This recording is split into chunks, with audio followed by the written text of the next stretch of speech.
Breaking news out of Los Angeles. A contract standoff is brewing, and it's starting to shake the very core of the Chargers' 2025 rookie class.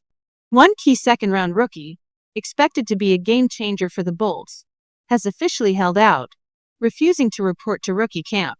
And he's not alone. Across the league, a stunning 30 of 32 second-round picks remain unsigned. But the spotlight today is firmly on Los Angeles. Why is this happening? What are the Chargers risking? And which domino could fall first, reshaping the future of this franchise? Before we dive into this crucial update, make sure you subscribe to the channel, smash that like button, and turn on the bell icon so you never miss breaking Chargers news. Let's get into it.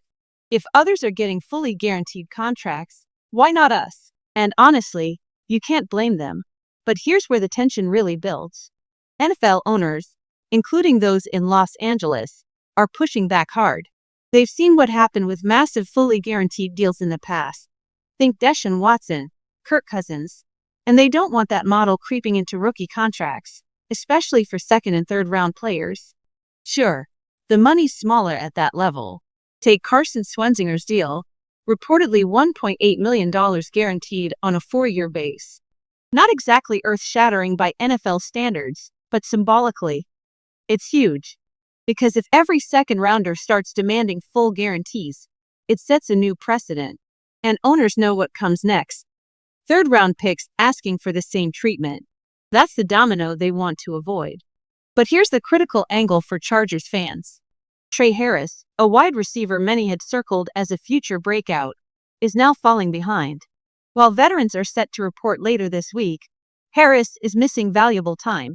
Playbook installs, chemistry reps, early coaching adjustments, all slipping away.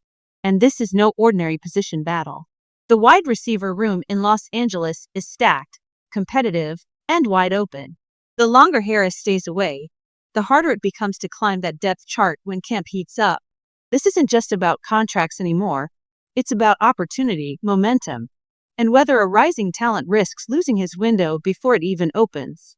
Look, money matters, no doubt. But time? That's the one thing Trey Harris doesn't have. The Chargers veterans are set to report on the 16th. And for any rookie trying to earn a spot, that date looms like a deadline. Every day Harris stays away, the competition in that wide receiver room gets tighter. This isn't just about missed practice. It's about missed chances to prove you belong. Now, while other teams are bringing in rookies, like the Ravens, Bills, Dolphins, Giants, and Seahawks, it's the Chargers situation that stands out. Why? Because Harris isn't a luxury pick. He's part of a post-Keenan Allen, post-Mike Williams rebuild. The expectation was that he'd step in and fight for meaningful reps right away. But if you're not in the building, you're not part of the plan. And here's where it gets even more intense. Several wideouts picked ahead of Harris, like Luther Burden in Chicago, are still unsigned too, but they're expected to sign soon. If they get in camp while Harris is still sitting out, the comparisons will start fast, and not in his favor. This isn't just a contract dispute anymore. It's a race, and Trey Harris is watching from the sidelines while the rest of the league gets moving. All eyes are on tomorrow. Around the league, pressure is building. And while the Bears and Browns won't report just yet, a few key names like Nick Amawari and Honavis Savania are about to make decisions that could shake this rookie standoff wide open. But let's bring it back to Los Angeles, because here's what really matters.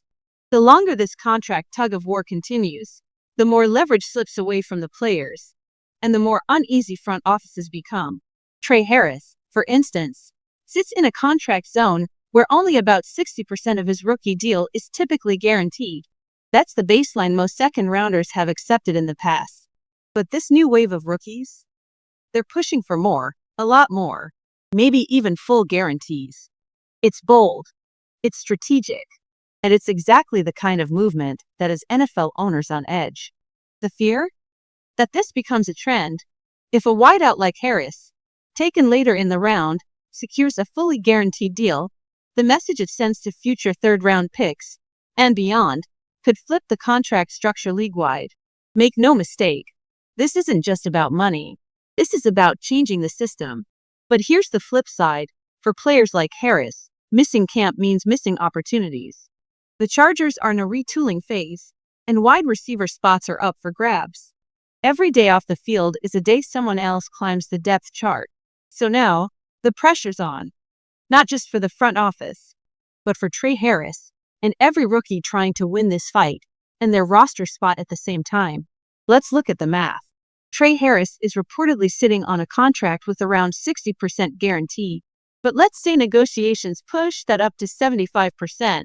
That's a solid increase, real money, real security, especially for a rookie entering the league without a long-term safety net. That's the core of the battle. Guaranteed money, not just for Harris, but for every second rounder watching this unfold. But now, there's a twist that could flip this entire negotiation structure on its head, and it comes from Cleveland. Running back Quinton Judkins, a fellow second-round pick, was expected to be a high-impact addition for the Browns. But just this past weekend, he was hit with an assault and battery charge. Here's where it gets messy. Because he's not yet under contract, he technically can't be fined or suspended under league policy. That legal gray area? It sends chills through ownership. And it's exactly why teams, including the Chargers, hesitate to fully guarantee rookie deals. When players aren't signed, there's no control. When they are signed and fully guaranteed, there's financial exposure no matter what happens off the field. Judkins' situation is a wild card, and possibly the domino that sends a ripple through every front office, halting progress for second-rounders like Harris. And yet, 30 second-rounders remain unsigned. 2 first-rounders, including defenders in Denver and Cincinnati, are still without deals. Teams are holding firm. Players are pushing back. But here's the reality for the Chargers. If this standoff continues, and Trey Harris doesn't get in soon, he might not just lose leverage. He might lose his moment. The message from NFL ownership is now crystal clear. Fully guaranteed contracts for second-round picks? That's the line they won't cross. And yet, that line is being tested every single day. Tomorrow, all eyes turn to Nick Amawari. If he joins the growing list of holdouts, the tension will spike. But the tipping point may have already arrived in Cleveland with Quinton Judkins. His off-field issue isn't just a headline. It's a potential turning point. His actions, however unintentional, may end up slamming the brakes on progress for every unsigned rookie, including Trey Harris. Because the fear inside NFL front offices isn't just about today, it's about the ripple effect.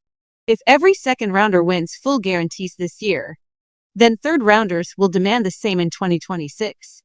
And then what? The structure collapses. The leverage flips. That's the storm owners are trying to contain. And for the Chargers, it places players like Trey Harris in a high-stakes crossroads. This isn't just a contract negotiation anymore. It's a battle over control, timing, and the future of how rookies get paid.